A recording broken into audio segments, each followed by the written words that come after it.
And that should be us live. Excellent. Hello and welcome to Doubles and Trebles. There's a slight echo there, Pieman, but it's okay. Yeah, we're back. Pieman's back. Darts is back. It's the World Matchplay. Starts this Saturday.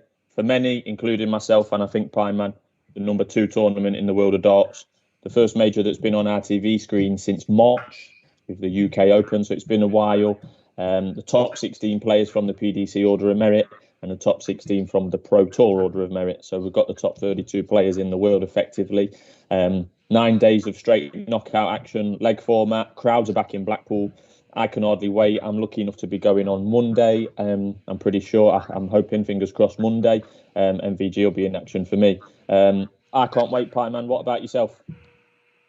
Yeah, I'm absolutely buzzing for it, Adam. To be honest, it's been too long since we've had a good darts tournament on our screens. Yeah, what more to say, really? You've just summed it up perfectly. It is, to me, it's the second biggest tournament in the calendar, to be honest, behind only the World Championship. I love the straight leg format, ever increasing. It's the ultimate test of a darts player's full skill set for me. You know, the pressure, you've got a tight crowd in there at Blackpool, always a good atmosphere, a tough atmosphere to play in. Can be a daunting one. It'll make or break some players. I'm sure some of the experienced heads are really looking forward to getting back to such an iconic venue where they've probably enjoyed success previously. There'll be a few making their debut who will never have experienced the Blackpool rigours before, and that's going to be an interesting one, and only time will tell, but we've got plenty of opinions to get through anyway. Yeah, no messing about. We're going to try and touch on all 32 players. We've got about half an hour to do so it's going to be coming at you thick and fast. The prices are out for all of the first round games, and we're going to certainly be touching on those. First, I will run you through the outright market, and there's one thing, Pieman, I cannot emphasise enough. It's 5-1 the field. 5-1 the field in this tournament of darts. I don't think I've seen that in any darts tournament, honestly, now, for a long time. We could be approaching 15 years, honestly, because we've had the period of MVG. Before that, we've had the period of Phil Taylor. Phil Taylor used to go odds on for this event, and others. And now, you know, as Van Gerwen's dominance has diminished, as we've reported on this channel over the last couple of years, just to see it at 5-1 the field is amazing. Got Van Gerwen and Price each locked at 5-1. Then Jose's in there at a best price of 9. Peter Wright's at 11, Dimitri Vandenberg's at 14, popular player on this channel. Clayton, also one of Pieman's favourites, and myself, 14-1. And then you've got the likes of Gary Anderson, James Wade, 25, and then we're into Nathan Aspinall, Michael Smith, and the like. So, yeah, I cannot emphasise enough how open in the betting this is. 5-1. I mean, correct me if I'm wrong, Pieman. Have you ever seen anything like this for a long time? 5-1 the field? Not really. Obviously, the World Championship, we always get a similarly competitive field, but at previous World Championships we've had a stronger favourite than this. And it's not just the fact that we haven't got one strong outright favourite, but it's that Gerwyn Price and Michael Van Gerwen are both coming from quite unusual positions where MVG has been struggling compared to his greater form of years ago. And Gerwyn Price, we've barely seen him for a few months, so there's not a lot of market confidence in either of the two main protagonists. You've got some new faces at the forefront of the market in the form of Jose, Johnny Clayton, Peter Wright, a very interesting runner. But really, the part of the market that you won't be surprised catches my eye is the bit beyond them, because I just think this is such a wide open event. So many potential winners, so many dark horses. I just can't wait to get stuck into it. Yeah, and just given the nature of the market, you know, you've got 5, 6, 7 players at 12-1 or under, between 5-1 and 12-1. It just indicates that, you know, anything, any of these players can pretty much beat any of the other ones on any given day. So we're going to run through the first round matches. Like I say, prices are available. It won't be in time order, as in per the schedule for Sky Sports, but if you look at the official draw on online. Gerwyn Price is the number 1 seed, so there's 16 seeds as per the PDC Order of Merit. Gerwyn Price is the world number 1. So he, in the first round, Pieman, plays Jermaine Wattimena, and as we expect, Gerwyn Price is a pretty strong favourite for that at approximately 1-4. Jermaine Wattimena actually available at 4-1. He is a late replacement for Mensur Suljovic, who is unable to play. So the next man on the list was Jermaine Watamina. I think this will be straightforward for Price personally. How do you make it? Price generally, and Watamina getting a chance on TV. Yeah, going Price, a general 1 to 4 chance, as you say, and he's about the shortest in this entire first round draw. That tells you everything you need to know about this contest. It really would be a seismic upset, really, if Jermaine Watamina was to rid of the world champion. But going Price had a bit of a funny year, as well documented. For those who haven't followed the darts, probably there'll be a lot of casual viewers who only really haven't seen anything since the World Championship, maybe. So he's had a very strange year, really. He missed the Premier League, where he would have entered a strong favourite because of a positive COVID test. Ended up having to sit and watch the entire event unfolding from his home, where his countryman Johnny Clayton was obviously successful. Sure, that riled him up, not being able to play in that. This will be a big moment for him. He's had about 8 Pro Tour events under his belt since then. He's looked about as good as you can look without winning it. Bit of ring rust there, but he seems to have got rid of that. And I think he'll enter in a very confident frame of mind. He is towards the top of the market, rightfully so, but I'm not sure I could be having him in the outright market just because of the lack of TV action. I'm not saying he can't go and win it, but I just think you could probably avoid him at the prices. As for this game, was going to be playing Mensur Suljovic. We'll now be playing Jermaine Watamina, who stands in after Mensur Suljovic has some personal issues, which has plagued him for a little while now. Wish him the best, because he's obviously got something not quite right off the hockey, and hopefully we'll see him back soon. Like him or hate him as a stylistic player, he's nobody wants to see that happen. Obviously, Going Price will be delighted that he's playing Mensur Suljovic here. To be honest, I mean that he's not playing Mensur Suljovic. Sorry, the pace of that game would not have suited Price at all. You could see him getting riled up, turning into a slog. They've had battles before that have gone that way. Instead, he'll play Watamina, who plays at a very fast pace. He's capable but inconsistent. The only reason we haven't seen him break the sort of top, beyond the top 32 is that lack of consistency. He's had a tough 2 years, to be honest. He's quite a big fella, but he has recently shed 4 stone, and he's spoken quite openly about how he feels the weight loss will serve him well in his career. However, I think there's a bit of adjustment. Not always the case. Yeah, and we've spoken about it before on the channel, and I think there's a bit of adjustment time. He's clearly well focused on his personal life, and good luck to him. I think he's a player who could come good down the line, but for me, a comfortable win for Going Pricey. Yeah, Price, like you say, he has been solid enough on the tour, Pieman. I think at the recent Super Series 5, I think we were on day 2, we played MVG in what I think it was the quarter-final, 5-2 down in a race to 6, and Price came back to win 6-5. Just shows his confidence, and we might touch back on that game when we get to MVG. The winner of that will play either Johnny Clayton, who's the 16th seed, or Dirk van Dijvenbode. Now, Dirk has been pretty quiet this year. Obviously not a Premier League contender. Didn't do a lot in the UK Open, even though I backed him, and has been really pretty quiet on the floor events as well, Pieman. Dirk is 8-5 and Johnny Clayton's 4-7. On either of those, if they're on top form, they can beat each other for sure. But yeah, it's an interesting game, one that I'll be looking forward to watching.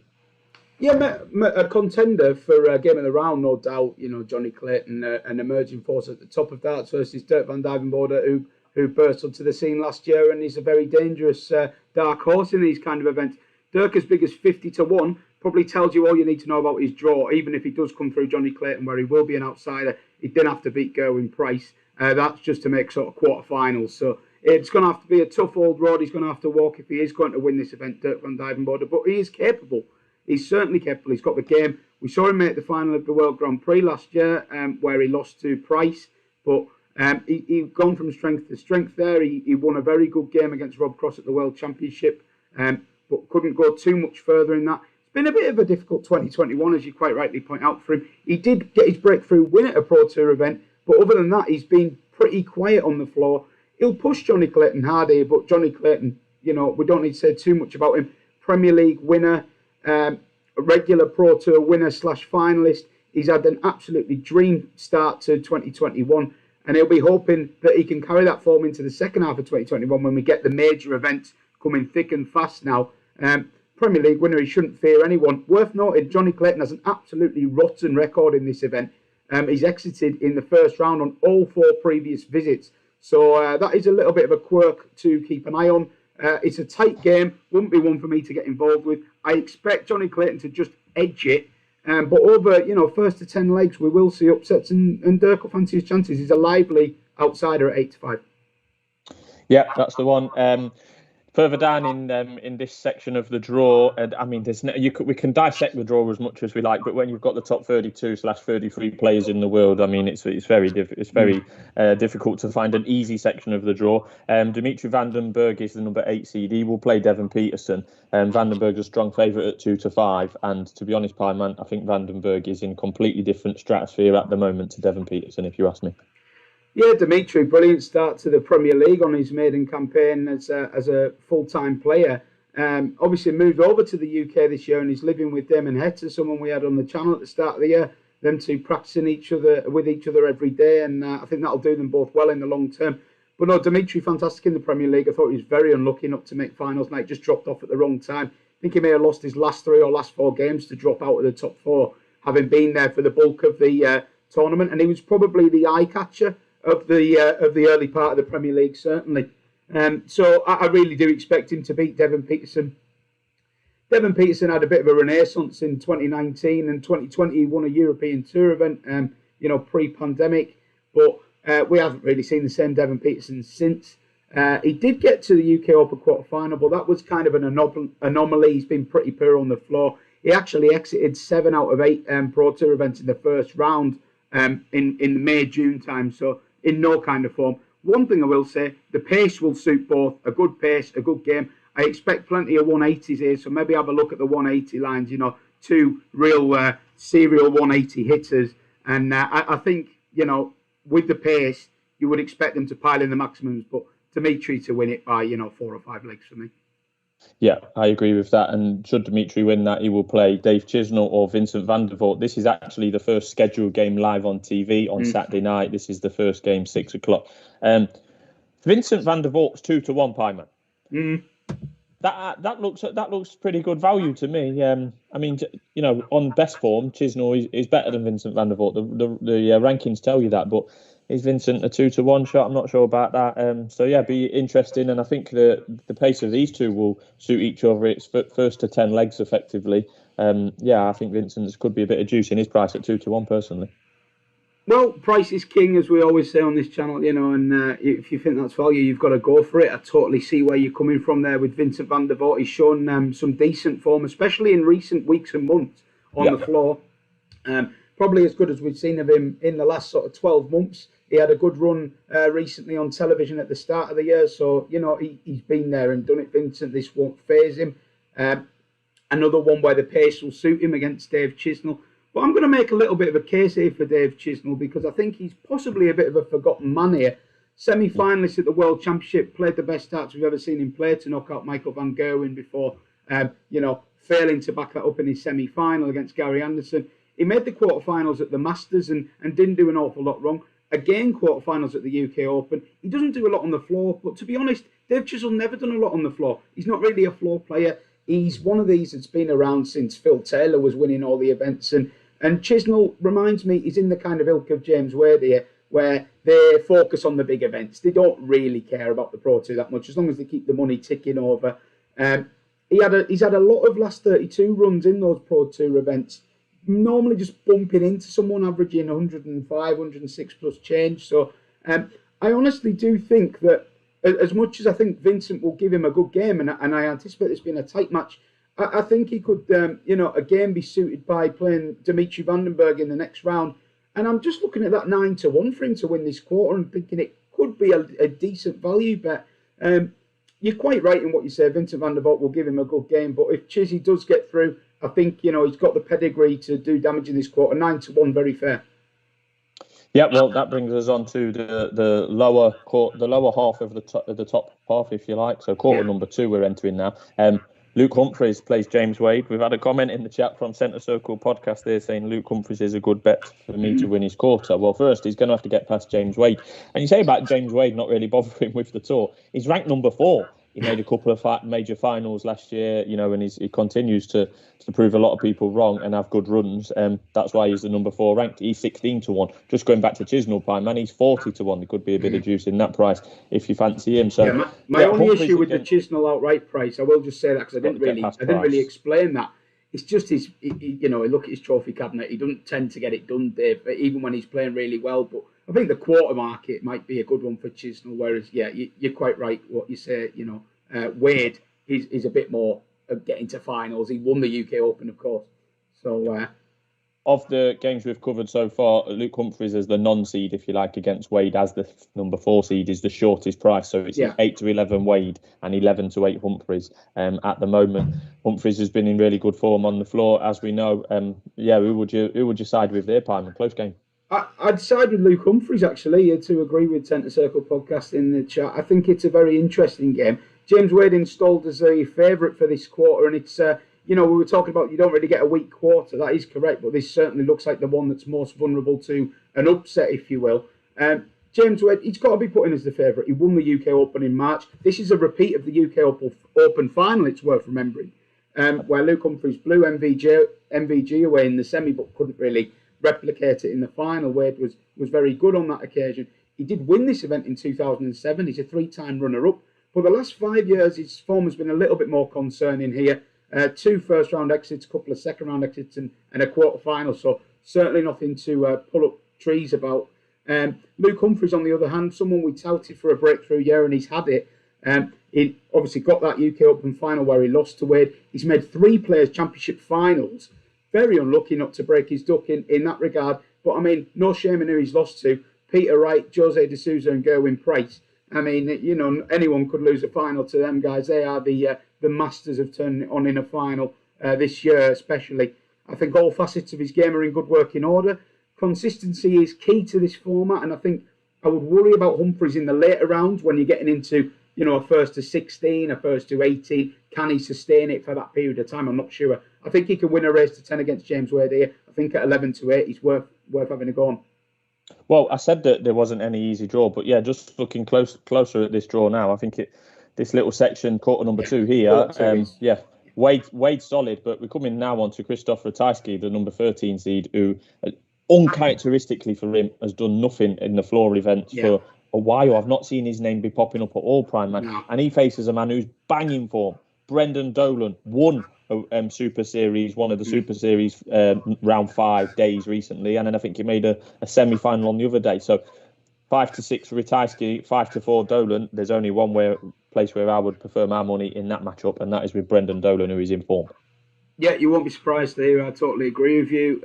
Brendan Dolan, a renaissance in 2021, one of the more unlikely renaissances, I think we have to say. This is someone who was pretty much washed up in that in terms of eating at the top table, but fair play to him. He's gone away, worked hard on his game. He's talked very openly about it. How he didn't give up on it. He's just had to take a lot of time away on the practice board and stuff. And God, is he reaping the rewards. I mean, in the Players' Championship, in the last 16 events, he's had a win. He's been a runner-up, 3 semi-finals and 2 quarter-finals. So basically, in 50% of those events, Brendan Dolan's been getting in the last 8, and he's winning them as well. He really is. He's dishing up 100-plus averages regularly against the best players in the world. Now, the question mark with Brendan Dolan would be when you get into them latter stages, again, like Luke Humphries, can he do it in a first to 16, a first to 18? I'm not sure, to be honest, but he got put in at an 80-1 in one market. It just seemed a bit too big, to be honest. I'm not saying he's gonna win it, but it's an open quarter, as you've just said. And Christopher Tyske, uncharacteristically poor year from the Polish Eagle, to be honest. What we associate with him is consistent performances. We haven't really had that. He seems to have lost that X factor that he had sort of 7-8 months ago at the World. Remember, he's a World Championship quarter finalist. So, I mean, this man on his day is, he can be unplayable, but he hasn't really shown a lot of that form recently. And Brendan Dolan is the last man he would have been wanting to play as an unseeded player because he is the form player. So, no surprise to see Dolan well backed here. And I still think 5-4 is a bit of juice. I think he should be going off, sort of levels of pet. Yeah, I like that 5-4. Next up in that section is Rob Cross, who we've mentioned a few times about his lofty ranking, possibly not reflecting where he is in the real world. But yeah, he's ranked number 5. He's certainly in better form than he was when we first started this channel 8 months ago, Man. He takes on Ross Smith, another maiden winner in the Pro Tour event a couple of weeks ago in Super Series 5. I think Ross won on day 3. beating Brendan Dolan in the semi-final, I think, that day, or was it the final? He definitely beat Dolan on the way. So Ross Smith will be buoyed with confidence after that. He's 7-5 and Cross is 8-11. The theme in this little section continues, Pieman, and it will continue in the next game when we come to it. But what do you reckon of Smith against Cross? Well, I think this section you can make a case for backing all 4 of the unseeded players against the seeded players, definitely. Same again here for Ross Smith. I actually think Rob Cross may just edge this game, but I think this is a real dark horse contender for game of the round. I don't think anyone would put this up immediately, but hear me out. Rob Cross, a little bit of signs that he may be returning to some kind of form. He had a quarter-final and a semi-final in June in the Players' Championship, so just hints that he's getting back to where he was. He's bumped into a couple as well, which does happen in these events naturally, but I've been keeping a close eye on him because I do think he's improving at the moment. He's a 2019 winner of the World Matchplay, of course. So, the last time we had a crowd in at Blackpool, Rob Cross won this trophy. Now, I know it's a very different Rob Cross in terms of where he's at, but it's a comfort course for him kind of thing. He's coming back to somewhere that he's had success at, he feels he's best at. The crowd certainly won't bother him. Ross Smith, obviously a very, very dangerous opponent. As you quite rightly pointed out, won his maiden Pro Tour event very recently, has been playing well for some time, put him up on our 5 to follow as someone who might have a bit of a breakthrough year, and he has done. In fact, all 5 of those guys have done. We did a good job on that video, really. Humphries, So I couldn't put anyone off backing Ross Smith. I really like his attitude in these kind of games. He doesn't get too flustered. He plays his own game. He's a tough opponent. Very unlucky at the World Championships against Jose de Souza, where he played very well. And Jose just kind of turned on the afterburners late on. But, as I say, a tight game. I just think Rob Cross might sneak it. I could see the case for Rob Cross as a value bet in this quarter, but maybe not for me. But I think Cross to edge a tight game. Yeah, and the final game in this quarter, and it's the first time of the 8 games we've mentioned so far that the unseeded player is the favourite to beat the seeded player, and that seeded player is Glenn Durant, who is now seed number 12. He's plummeting down the rankings and could well be outside the top 16 before the World Championships come around. Glenn Durant plays Callum Ridds. Ridds is 4-11, so that tells you all you need to know about Glenn Durant's form. He had a disastrous Premier League campaign, and we don't want to lull on it too much, and that, to be honest, Pieman has continued on the floor events where he's been averaging 84s and 86s. It's not good, and I think Callum Ridds will win quite comfortably. Well, I was pleased to see Glenn end a long losing streak. I think he beat Joe Cullen 6-4 in a first rounder on the floor. But I mean, other than that, he's gone out in the first round of his last sort of like 10 events prior to that, and went out the first round the day after as well. So it was only a temporary respite for him, but. Yeah, it's sad to see Glenn in this kind of place. And Callum Ridds, as you know, someone I'm a big fan of, a youngster out of the northeast with a really quick, high-scoring power game. He can rush his doubles a little bit, Callum Ridds, but he's a classic case of he's always looked a player like he'll need that time to mature a little bit. And I think he is maturing. The time is now. He's going to do some damage on a TV event sooner rather than later. Quite possibly this one, as we say, he's in this open part of the draw. He's got a decent draw in and out of form, Glenn. And then I'm sure he would fancy his chances against anyone else in the quarter as well. So a very lively outsider, Callum Ridds, and I think he'll beat Durant. Yeah, he's plenty short though, isn't he? Yeah, 4-11 is plenty short enough, wouldn't be for me. Right, we're into the bottom half, Pieman. Yeah. And the second seed is Peter Wright. So you'll note there that the number is not the 1 or the 2. Michael Van Gerwen is number 3, but we'll come to him later. Peter Wright, number 2 seed, plays Danny Noppert. What can you say about the Snake? I mean, he won day 4 of the recent Super Series in a final that was just majestic. He averaged 108. MVG was in the other corner and averaged 106. I think the Snake won 8-2 in the end there. He couldn't get anywhere near him, Van Gerwen. Obviously, he was using new darts, Pieman, ones that he'd not used all week. This was day 4 of the recent Super Series. New set of darts, goes and wins, and was brilliant, to be honest. If he sticks to those darts, Pieman, and he says he will, he'd have a right chance. He's 9-1, and I'm, for whatever we've said, and particularly myself have said about Peter Wright in the past, I am actually looking at that 9-1 and might back it. He said in an interview after that Super Series win, regarding the match play, I'll win it. He's 9-1 to do so. What do you make of his comments, and will he keep the same darts? Well, what do I make of his comments? Through the hard school of knocks, I've had to take his comments with a pinch of salt over the years. But if you could confidently tell me he was going to turn up with those darts, then yeah, the 9-1, of course, would be of interest. Peter Wright is generally always instilled around that 9-10 to 1 mark these days. And put it this way, there's some tournaments where that looks very appealing, and there's some where it looks very opposable. This is one where it looks appealing because you've got the question marks over Price, the question marks over Van Gerwen. And just before the match play, once again, we've seen absolutely vintage Peter Wright. He was nigh on unplayable when he won the championship. He was super. Just didn't miss. When he's on, he's just an absolute joy to watch. What I do think you have to understand if you are going to back Peter Wright is he will have a moment in a tournament where he'll have that lull and he maybe needs a bit of luck to get through one of his matches. I think the days are beyond him now where he can turn up every game of a TV tournament and play that level. I think he could do it on one day in a Players' Championship, and we see him do it sort of one in every 5 or 6. He turns up and blitzes everyone. But I think over a tournament, it's a long game you've got to play. He will have a night somewhere where he doesn't play so well. It's whether he can find a way over the line. I don't have any doubt that if he can bring his best game, and we've seen that best game very recently, he could go far in this tournament and he could win it. So, totally understand the logic for that 9-1. A word on Danny Noppert. He's starting to show a few signs again on the floor. He may dump him out, but I wouldn't be getting involved in this game, to be honest. One to watch. I think Wright wins. I'll tell you how I'll be playing, Pieman. If Peter Wright is using the same equipment, or he says he's using the same equipment as that Super Series win, which he should be doing, but obviously if Peter Wright, he might not. If he is, and he shows he's in a good mood in Danny Noppert and wins that game, I might just play him after that, because if he starts with a set and he plays well, hopefully he'll stick with him. So yeah, he might be one to play in play if you like. The winner of Snake and Noppert will play Joe Cullen or Chris Dobey. Chris Dobey, another who's won his first Pro Tour title recently. Yeah, delighted for him. It was a good day's work as well, Pieman. He beat Humphreys, Clayton, Bunting and Jose.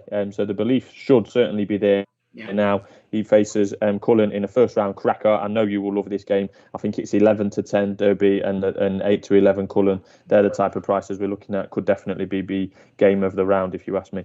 Yeah, another contender, definitely. And two of my favourite players, to be honest. So I'm going to be struggling to watch that one from, pulling for someone perspective, because I like them both. I think Chris Dobey's someone who's had the potential to be a top 10 player ever since we saw him break into, the top 64. But for whatever reason, it's taken a little bit longer than he would have anticipated. He comes from the northeast, and he's had to kind of sit back and watch while the likes of Glenn Durant, Ryan Joyce, Callan Ridds all take the headlines. And now maybe he feels it's his time. He got that maiden victory, as you quite rightly point out. And he's a fantastic player, really, really talented lad.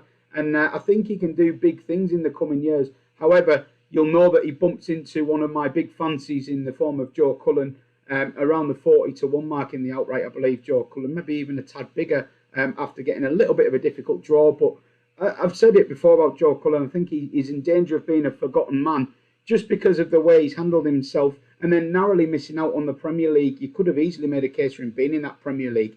I think, it's easy to live in the moment in darts. If we think back to just before the Premier League lineup was announced, we would have said you could have easily given Johnny Clayton's spot to Joe Cullen, Merv King. There was a lot of players in form at the time who were unlucky not to get that spot.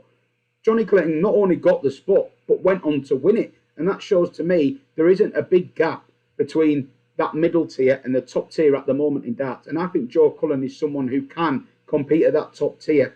I think he's in the right frame of mind for it. I think a TV title or certainly a TV final is imminent. Yes, he's had a tough draw here. I like Chris Dobey, but I think Joe Cullen can go really far in this tournament. Should be a cracking game. Unfortunately for you, Pieman, Joe Cullen has got to get past the likes of Peter Wright, Jose de Souza, etc. And that's even before he gets to the semi-final.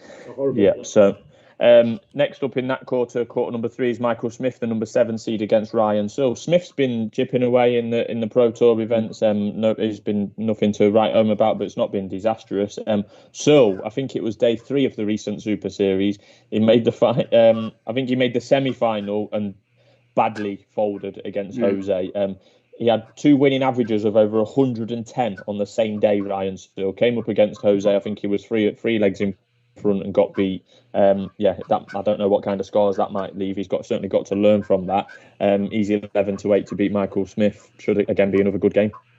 Yeah, tough one to call, to be honest. I think you could make a strong case for getting with Searle at the prices because on the last 6 months, there's not a lot to separate them. Obviously, Michael Smith comes with the reputation and the experience. But Ryan Searle is a danger man. We've seen him have a couple of good runs at the Ali Pali. He's not afraid of doing it on TV. Quite an unassuming bloke. Quietly spoken, won't talk himself up too much, but he's been majestic on the Pro Tour recently. That day you talk about where he lost that final to Jose, he was very unlucky not to get over the line. Jose played some good stuff. They both looked quite nervous, perhaps more understandable for Searle, given he's still kind of waiting for that breakthrough. But I think the signs are good for Ryan Searle. As for Michael Smith, he's a bit of a funny one, as you say. He's just been chipping away. He had this little run of 2 days on the Pro Tour where he won an event and got to a final. But other than that, hasn't done an awful lot since. The game's obviously there. I'm sure he's irked that he sort of fell out of that top table of darts, that he wasn't in the Premier League, that he isn't being talking about as a contender for events like this. Rewind a year, we would have been tipping Michael Smith up amongst the top 6 or 8 in the betting. He's kind of fell away from that now. I'm absolutely convinced he'll want to deliver a standout run in this tournament to remind everyone how good he is. But I think he's got a tough drawing, Ryan Searle, and I would be inclined to put Searle up at the price. Yeah, fair enough, Pieman. And he's got the winner of that's got a tough draw because the next they will take on the winner of the heavyweight clash between Jose de Souza and Gabriel Clemens. Jose's the number 10 seed. I think that's probably the most wrong seeding, if you see what I mean. He should be significantly higher than that. To me, Pieman, regardless of his price, some people like Dale in the chat thinks that Jose at 7 or 8 to 1 is too short. But to be honest, he is the form man in the world of darts, Jose. The stats the other day in regards to his Pro Tour form, he's making semis and finals galore. So at the recent Pro Tour, Jose made 3 semi-finals and a final. Not a bad week. A 9-darter. Yeah, his miscounts are diminishing, if not completely disappeared, which is a disappointment to casual viewers. That you're not going to get as many Jose miscounts this year, but it's obviously a massive plus to him. I just think he's in majestic form, Pieman, and unfortunately for your big mate Gabe Clemens, I think Jose will see him off, and he'll see him off well. Is about 2 to 7 de Souza, and he'll get the job done. It's hard work for me to take on Gabriel Clemens. It really is. I hate opposing him. I think he's such a dangerous player. I think he's a TV winner, certainty in his career.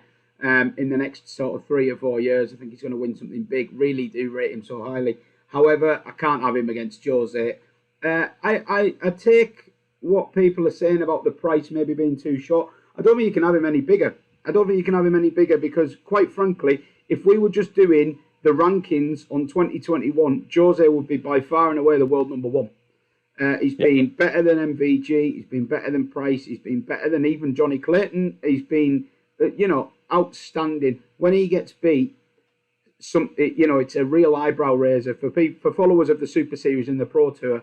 It's you're as surprised to see Jose get beat as you were to see MVG get beat 2 or 3 years ago. That's the biggest compliment I can pay him. The way he's playing. He looks unbeatable. He just peppers the treble 20. He's got all sorts of checkouts in the locker. Like you say, he's worked hard on that counting, and it's starting to show, which is a shame from an entertainment perspective, but fantastic from his perspective. His confidence is sky high. He doesn't fear anyone.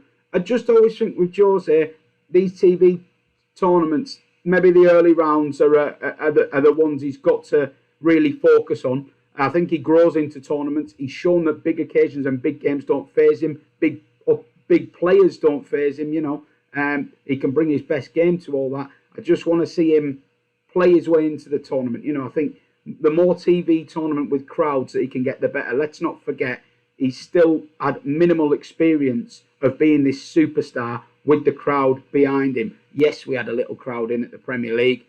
Johnny Clayton, saw him off on that occasion. Be interested to see if that plays a part. I think he beats Gabe Clemens here, and I think he's a very lively contender in the tournament.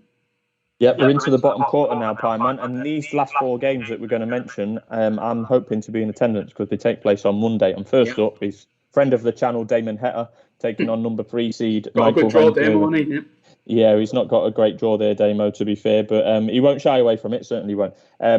Something we've discussed before on MVG, but the fear factor's long gone. I mentioned that game earlier in the Super Series. He's 5-2 up against Price in a race to 6. I think it was a quarter-final and he lost 4 legs on the spin. It's not, as we always say, we're measuring MVG of today against the peerless MVG of 4 or 5 years ago. He's still an excellent darts player and will continue to win majors, but he's 5-1 for a reason. Flashes of brilliance, but possibly not the consistency. As you would expect, is a decent, strong enough favourite to beat Heta at 1-3. But like I say, Heta is not going to shy away from that game, and in a short-ish format that starts, first to 10 legs, Heta will fancy himself. But like I say, MVG is 1-3 to get the job done. Well, just on Michael van Gerwen as a whole, I think you summarise it pretty nicely there. But I mean, it's not so much that he's. It's not so much that his standard has dropped massively, it's just the fear factor has gone. Players play well against him. He's lost to some absolutely outstanding performances in recent events over the last 6 to 12 months. I mean, real career best performances from some players, and that seems to be happening quite frequently. I think that dented his confidence a little bit, but I think the signs that he's maybe got over that. He looked good at the most recent set of Players' Championships events. He did. He loves, he loves the big TV titles. Is what he lives for, isn't it? The big occasion, the pressure. I expect we'll see the best MVG, and it'll just be whether he bumps into one of these great performances again. I couldn't be having him at his price because he's looked very beatable. I think there are sort of 8 to 10 players in here who can beat MVG in this format on their day. Is Damon Heta one of them?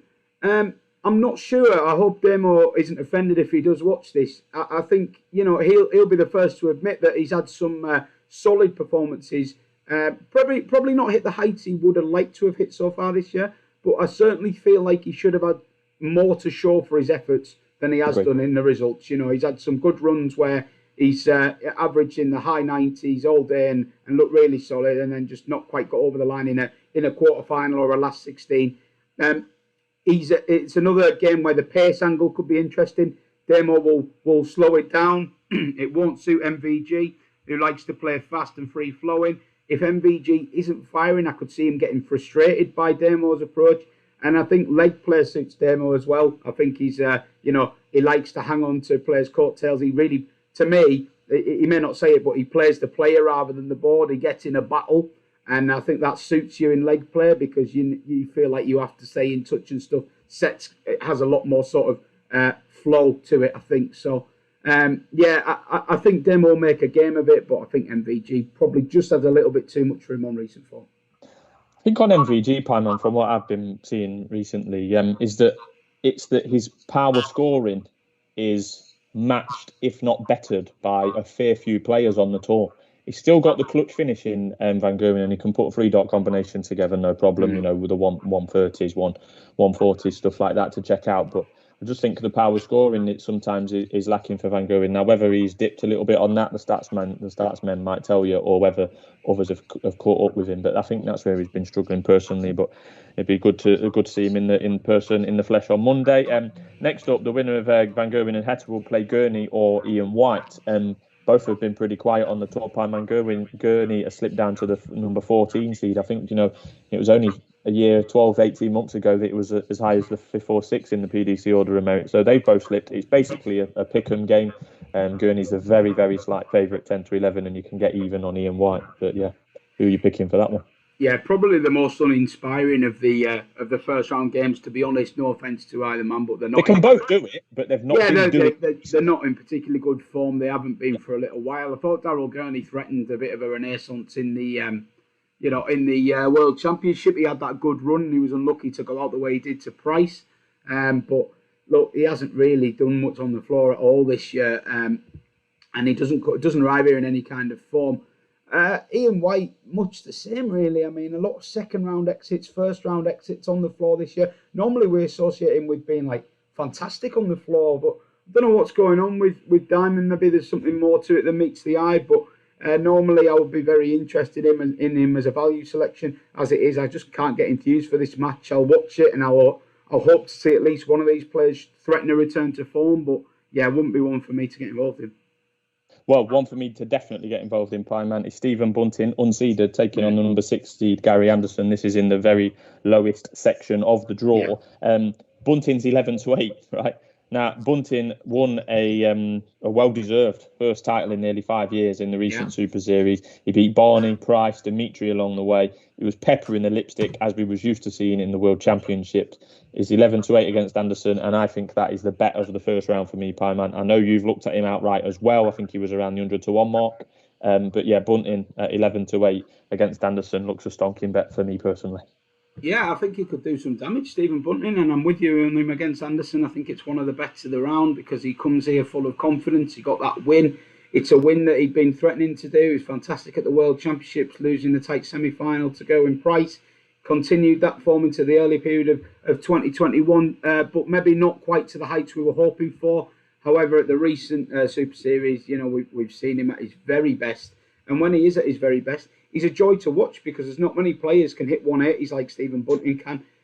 Let's not forget, he's a former BDO world champion, so he can get it done in big events. And I think he really is the epitome of a confidence player. Now, Gary Anderson is an interesting runner because Gary Anderson has spoken at length during the COVID pandemic about when the crowds return and what kind of impact that can have. Well, he'll get his wish at this tournament. So I would hope that Gary Anderson, are we finally going to start seeing the benefits of this practice with Ryan Searle that he talked about at the turn of the year, how it was going to be a big year for him. And then he talked about at the Players' Championships, how when the crowds got back in, it would be a different kettle of fish. Now, Gary Anderson, in a similar ilk to James Wade and the rest that I spoke about earlier, Chisnall, etc., will definitely look to bring his best game to the biggest events. I would expect he's been targeting the World Matchplay for a little while. Doesn't do much travelling, Gary, these days, so picks his spots.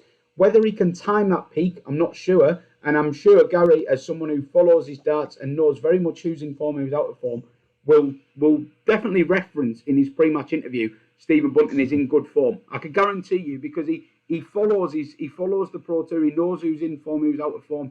He knows everyone coming up, etc. He'll be very respectful with Stephen. I think this will be a good game, a good watch, and I think Bunting will edge it. Yeah, 11-8 the Bunted. And we're saving the best till last, Pieman, because it's Nathan Aspinall, the number 11 seed, against Merv King. Talk to me. Well, a long overdue return of Merv to our TV screens. Box office Merv.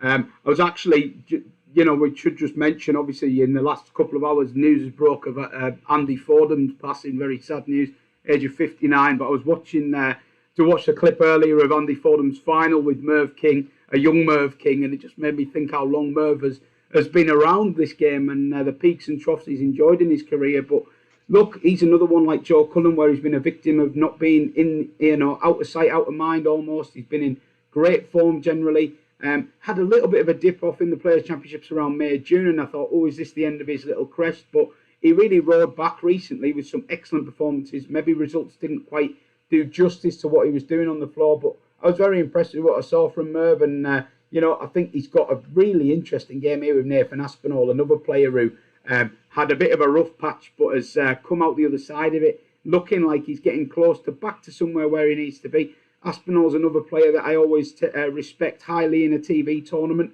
I think he raises his game for them. I know that he's had struggles with, he had COVID and he was isolating for quite some time as well. And I like Nathan Aspinall. I've really grown to become a big fan of him.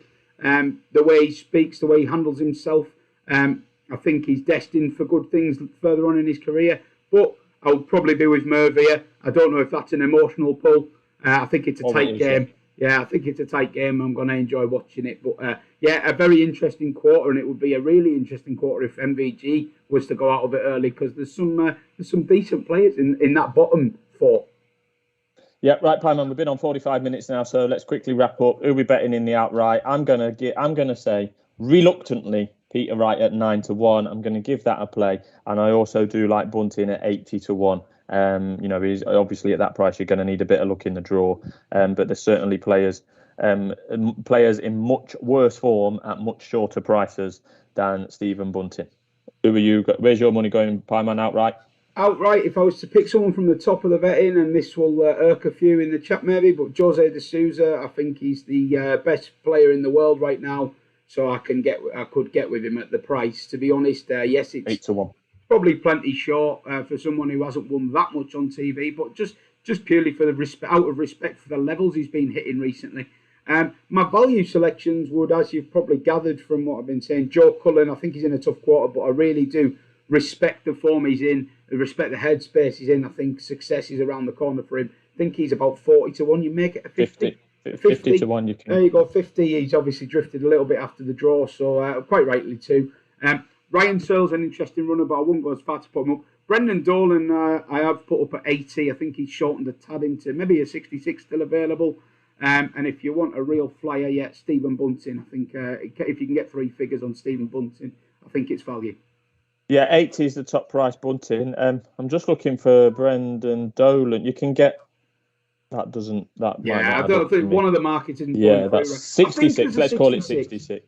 Yeah, I think there was an 80. I think there's a 66 now. And quarter picks, I would put Chisnall up 9-1 for the top quarter. And I think Dolan is value again in that weak second quarter at 8-1. Yeah. Right, that'll wrap it up, Pieman. We'll have some Twitter content for you as the tournament goes on. I'm going to be getting in the neck for going over the time limit on this video. But yeah, thank you very much for watching and tuning in. Remember, we'll be back at 8:30, as always, on this Thursday evening to look at the racing, as long as I don't fall out with the missus between now and then. Yeah, good luck with the racing, and I'll be back on your screens very soon for some kind of content. I don't want to commit to what, but I'm sure you'll see me soon. Cheers for watching, and do leave us a comment. Cheers. Thanks. Cheers. Bye-bye.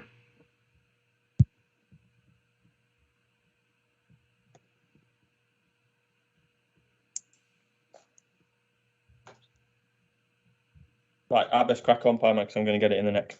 All right, mate. All right, I'll speak to you later. Yeah, cheers. Good luck with the racing. Cheers, bud. Cheers. Bye-bye.